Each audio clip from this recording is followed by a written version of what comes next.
When I sat down to begin writing my senior sage, I was somewhat lost.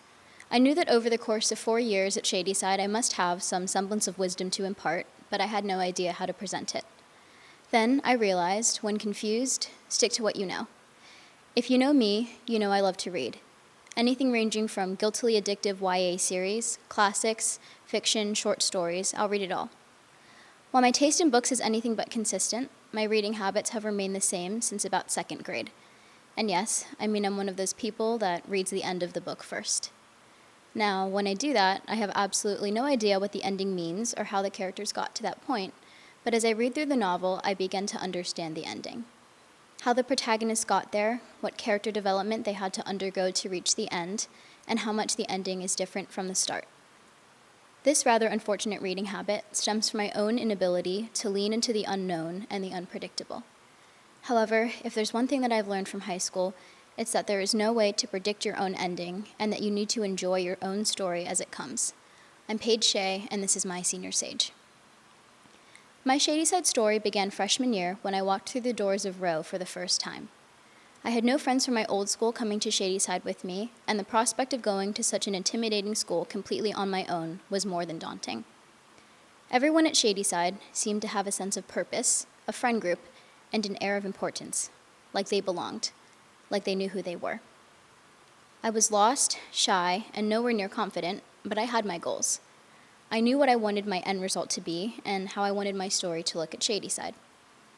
Middle school had taught me to micromanage and obsess over every single aspect of my life, particularly my grades, and while I realized that it was a detriment to my mental health, it was all I had freshman year. It gave me a sense of stability and that sense of inherent purpose that I felt everyone else had. Good grades meant that I was headed in the right direction and that my life was under control, that I was stable. I've often conflated grades and happiness, as I'm sure many of us do. It's hard to constantly be surrounded by such high-achieving students without wanting to compare yourself to them.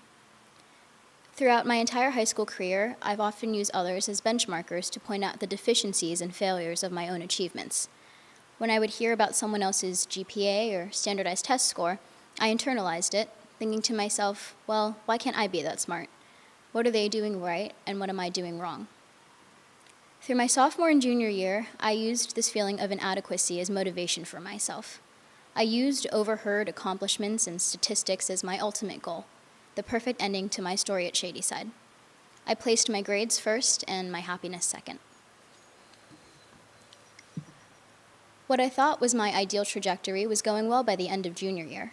My GPA was the highest it had ever been, I had found my people, and I was content. My life was going perfectly according to plan, so why would I ever need to change this mindset?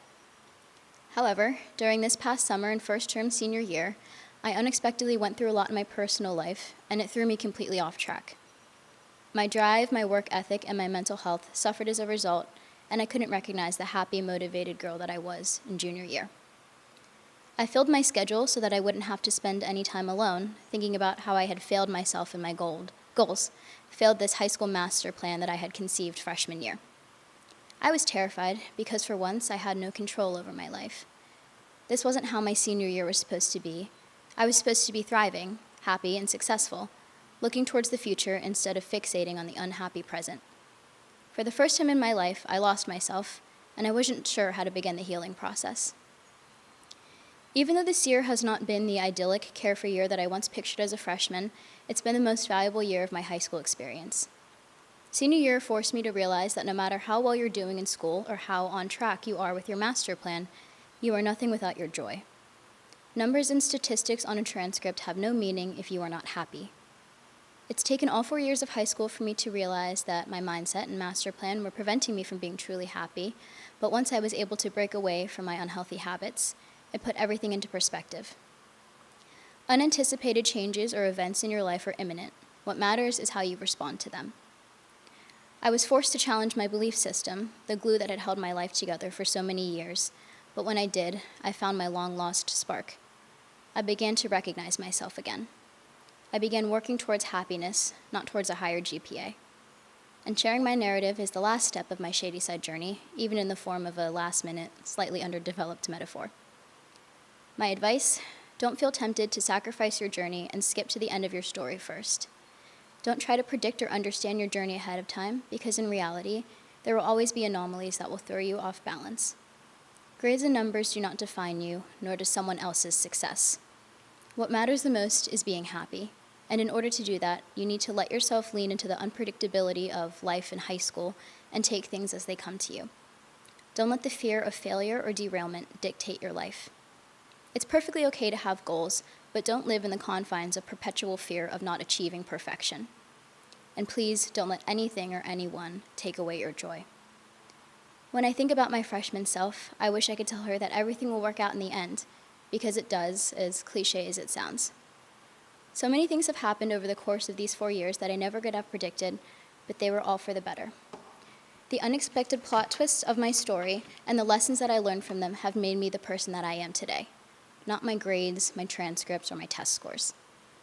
4 years of high school are too short and too important a time to sweat the small things. Enjoy your story because it belongs to you and you only, and let life take you to wherever you are meant to be. Your ending is nothing without the journey that takes you there. Thank you.